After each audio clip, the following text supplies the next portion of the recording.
Absolutely. This is a mission that has transcended into every state. Of course, at the federal level, it's really infiltrated into every place, every sport, every state, every level, every division that it possibly can. And we're here today, myself and all of these amazing current and former athletes and coaches and parents. We're here today to send a message to the NCAA, a message that's very simple, and it's that we as women won't back down. We have come too far to be erased now. The strides we have made over the past 50 years, 51 years, headed into our 52nd year actually, since Title IX, we're seeing in the name of progress, we're seeing that being dismantled and really undone by our leaders, by the people within the NCAA, the people in the Biden administration. So we're here to say as women that we will not continue to be ignored, and that we won't accept being discriminated against on the basis of our sex. So what do you attribute, of course you've kind of become a point person on this issue, and I know your experience when you were swimming and they had the medal that they said we can't give you your medal today, so all that, but what do you attribute that you've kind of gained this prominence? Well, truthfully, I think people are hungry for the truth. And like I said, we've just had people in those powerful leadership positions who aren't willing to say the truth. Yet I'm someone, and again, the amazing women here, and many women and men who came before me, who have been screaming far longer than I have, we unapologetically speak the truth. And that truth is that men and women are different. We're not the same. And of course, that's not to say that women are inferior. No, absolutely not. But we're different. And we deserve to be celebrated and recognized based on our uniqueness and our own physical ceilings.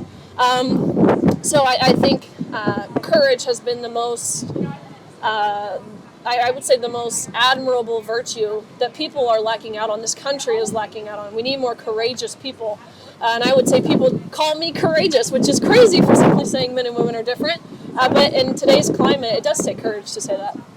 And so in your ideal world, what would be the best remedy? What could the government do at the federal or state level, or what would you like to see happen?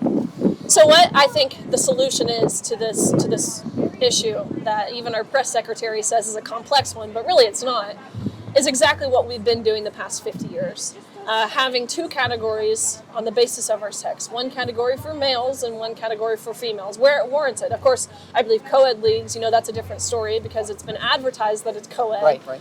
But women's sports should only be for women. There's no compromise that women should have to make. I think, we hear often of a third category. I don't believe a third category is feasible for several different reasons, one of which it's just another category for a man to win. Right. Therefore, no one is being denied athletic opportunity or chances for success with the system that's being advocated for at the state level, that's passing in different states. Everyone, of course, is allowed to play. No one is being banned. It's just a matter of playing where is fair and where is safe. And I don't understand that's overly controversial. Well, thank you, Riley. Thanks for your thoughts, and wish you well here at the rally today. Well, I appreciate you guys. Like I said, it's really just amazing that we're all able to gather here together, young and old, and really stand unified. That's what we need more of. We need more people being unified on this topic, and this is a topic that does just that. The overwhelming majority of the public acknowledges and agrees that allowing men into women's sports is harmful to women. Democrat, Republican, what are you seeing? Do you see this crosses party lines? Or?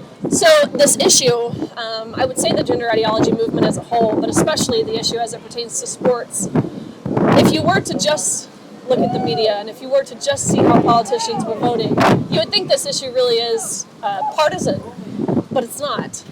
Every poll, every Gallup poll shows that the majority of Americans, regardless of political affiliation, agree that allowing men into women's sports and into women's locker rooms is wrong, and it's harmful to women and the integrity of women's sports. The most recent poll shows over 70% of Americans feel this way. You and I both know there's not a lot of issues that 70% of Americans agree on nowadays, but this is one of those. And I would argue that, of course, it's more than 70%. Well, Riley, thank you very much for your time. Of course, thank you.